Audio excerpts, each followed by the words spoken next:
भयंकर गर्मियों के दिन चल रहे थे और एक चुड़ैल गर्मी से बहुत ज्यादा परेशान थी। ओफो, कितनी गर्मी हो रही है।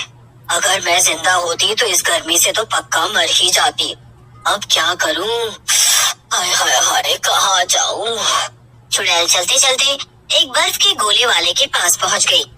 अरे वाह, बर्फ का गोला, क्या बात है। अब एक ठंडा ठंडा गोला खाऊंगी और तरोताजा हो जाऊंगी। कम से कम इस गर्मी से कुछ तो छुटकारा मिलेगा मुझे। चुड़ैल जल्दी से गोले वाले के पास गई, लेकिन गोले वाला उसे देखकर बहुत डर जाता है और वहाँ से दुम दबाकर भाग जाता है। अरे अरे, ये कमबख्त गोले वाला तो भाग ही गया। अब क्या करूं मैं तो ये गोला बना भी नहीं पाऊंगी। अरे हद हो गई, लगता है इस गर्मी में सड़ना पड़ेगा मुझे। चुड़ैल सोचते सोचते कुछ दूर निकल आई। वहाँ से बाजार शुरू थी। वहीं एक इलेक्ट्रॉनिक्स की बहुत बड़ी दुकान थी। अरे ये इस मनहूस गर्मी में इतनी ठंडी ठंडी हवा कहाँ से आई? बड़ा मजा आ रहा है। चुड़ैल ने देखा कि सामने दुकान में एसी चल रहा था और वहीं से हवा आ रही थी। चुड़ैल फौरन दुकान के अंदर चली गई। वाह वाह, अरे ये तो बड़े कमाल की दुकान है।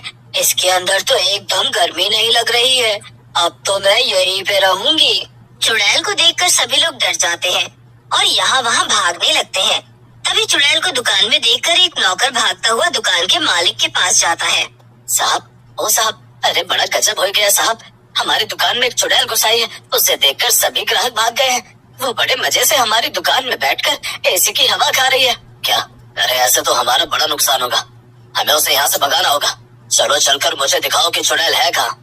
मालिक अपने नौकर के साथ चुपके से चुड़ैल को देखता है। वाह, कहाँ मैं अब तक बाहर गर्मी में सड़ रही थी। यहाँ पर कितना बढ़िया माहौल है। अब तो मैं सारी गर्मी भर यहीं रुकूंगी।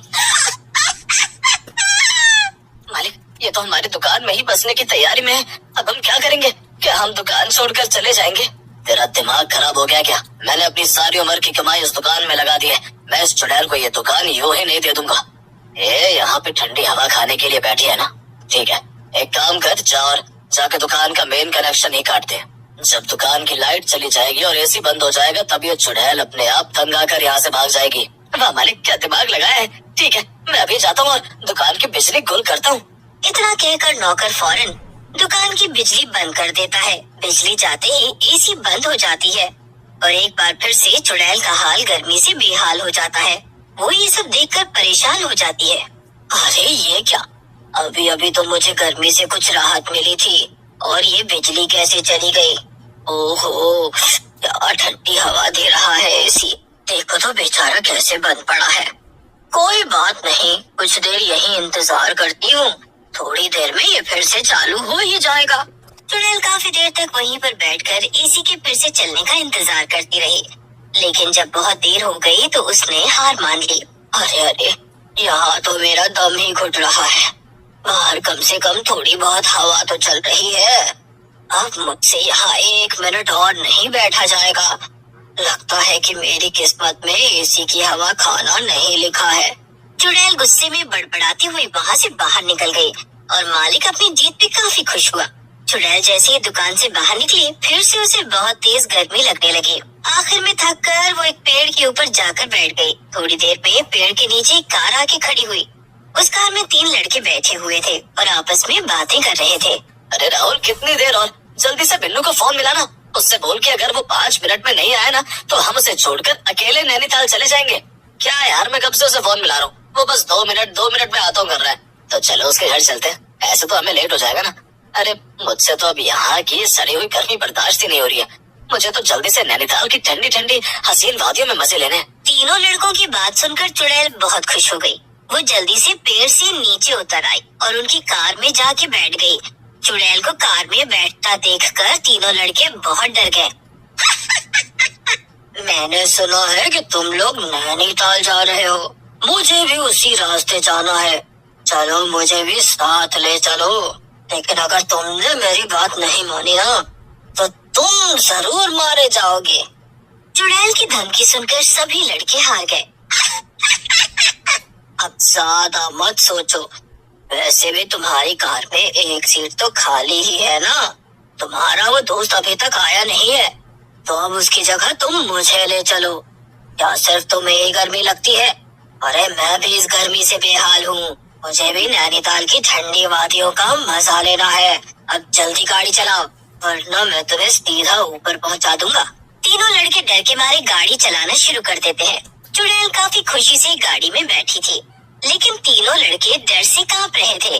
बीच में गुड्डू, जो कि गाड़ी चला रहा था, उसे एक आइडिया आया। गुड्डू ने अपने बाकी दोस्तों को आंख मार के इशारा कर दिया, तो वो भी उसका प्लान समझ गए। मुझे जरा हल्का होना है, मुझे गाड़ी रोकनी पड़ेगी। क्या? अच्छा अच्छा अच्छा ठीक है, पर जरा जल्दी करो। गुड्डू ने गाड़ी रोक दी और तीनों दोस्त नीचे उतर गए। हमें कुछ करना होगा, हम इस चुड़ैल को लेकर नहीं घूम सकते। ऐसे तो हमारी सांसें ऐसी बात पर अटकी रहेंगी कि कब इस चुड़ैल का मन बदल जाएगा और ये हमें मार देगी। तो अब करें क्या? ये नीचे भी तो नहीं उतर रही है ना। रुको, मेरे पास एक आइडिया है। मैं कुछ बहाना बनाकर इस चुड़ैल को कार से नीचे उतारता हूँ। गुड्डू, तू जाकर गाड़ी में बैठ जा।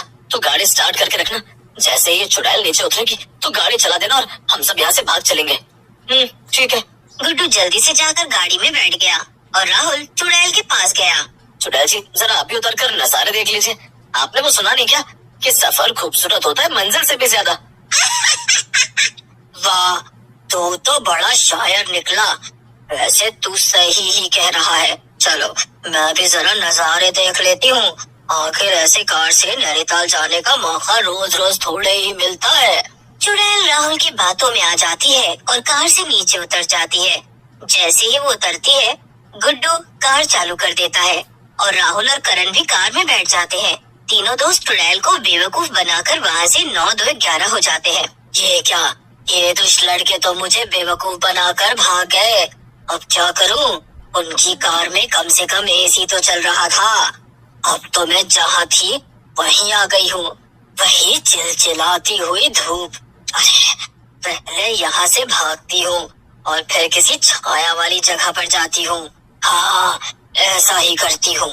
चुड़ैल पास लगे कुछ पेड़ों के पास जाकर बैठ जाती है। चलो, यहाँ तो कुछ राहत मिली। अब यहीं बैठकर सोचती हूँ कि आगे क्या करना है। चुड़ैल सोच ही रही थी कि तभी वहाँ से 4-5 औरतें निकलती हैं। वो सब आपस में हंस-हंस के बातें कर रही थीं। उनके पास एक-एक मटकी भी थी, जिसमें वो पानी भरने के लिए जा रही थी। ये तो तुमने बिल्कुल ठीक कहा बहन। तुम्हारी सास तो है ही बड़ी पागल औरत। मैंने भी कई बार देखा है। वो तो बेवजह ही मोहल्ले वालों से लड़ती रहती हैं। सभी औरतें ठहाका मार के हंसने लगती हैं। अरे जल्दी चलो, ज्यादा बातें मत करो। हमें जल्दी से कुएं पे पहुंचना है और पानी भर के वापस भी लौटना है। तो और करें भी तो क्या, इस कुएं का पानी तो एकदम ऐसा है जैसे कि फ्रिज का बर्फीला पानी। औरतें आपस में बातें कर रही थीं और चुड़ैल उनकी बात को बड़े ही ध्यान से सुन रही थी। उसने मन ही मन सोचा, इन औरतों की बात सुन के तो लगता है कि मुझे मेरी मुसीबत का इलाज मिल गया है। इतना कहकर चुड़ैल उन औरतों के पीछे पीछे चल पड़ी। कुछ दूर चलने के बाद वो कुआं आ ही गया, जिसकी सभी औरतें बात कर रही थी। औरतें कुएं से पानी भरती उसके पहले ही चुड़ैल पीछे से चिल्लाती हुई आई, हट जाओ, मेरे रास्ते से हट जाओ। इतना कहकर चुड़ैल ने छपाक से कुएं में छलांग लगा दी। सभी औरतें उसे देखकर दंग रह गईं। वहीं दूसरी तरफ चुड़ैल कुएं में कूदकर बहुत खुश थी। वाह वाह, क्या बात है, कितना ठंडा पानी है। कितना अच्छा लग रहा है। अरे कौन हो तुम? भला क्या चाहती हो और इस कुएं में क्यों कूद गई हो? कोई और दिन होता तो अब तक मैं तुम लोगों को खा भी गई होती, लेकिन तुम लोगों की वजह से मैंने आखिरकार गर्मी से छुटकारा पा लिया है। इसीलिए मैं तुम्हारी जान बख्श रही हूँ। चलो यहाँ से जल्दी चलते हैं, वरना क्या पता ये सचमुच हमें मार दे। हाँ बहन, मुझे भी ऐसा ही लग रहा है। इसी में हम सबकी भलाई नजर आ रही है। चलो जल्दी से यहाँ भागते हैं। चुड़ैल की बात सुनकर सभी औरतें डर गईं और वहाँ से भाग गईं। लेकिन चुड़ैल ने आखिरकार गर्मी से छुटकारा पा ही लिया। इसके बाद चुड़ैल खुशी खुशी उस कुएं में रहने लगी।